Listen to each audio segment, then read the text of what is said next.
Hello mga ka-trending! Welcome back to ZK Trend. Excited na ang mga taga-suporta ng Don Bell sa new movie nilang may title na Tayo sa Wakas.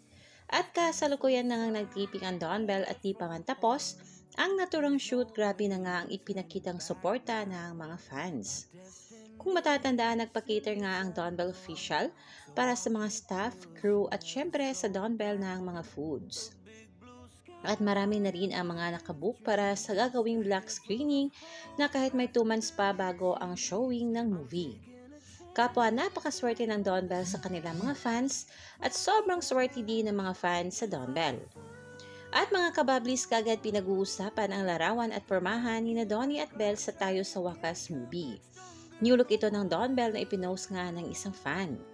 Super bagay sa Don Bell ang kanilang new look dito. Kaya naman super excited na ang mga fans at CBS sa dalawa. Manifesting na maging blockbuster movie ito. Kaya mga kababli, suportahan natin ang Don Bell sa movie nilang Tayo sa Wakas.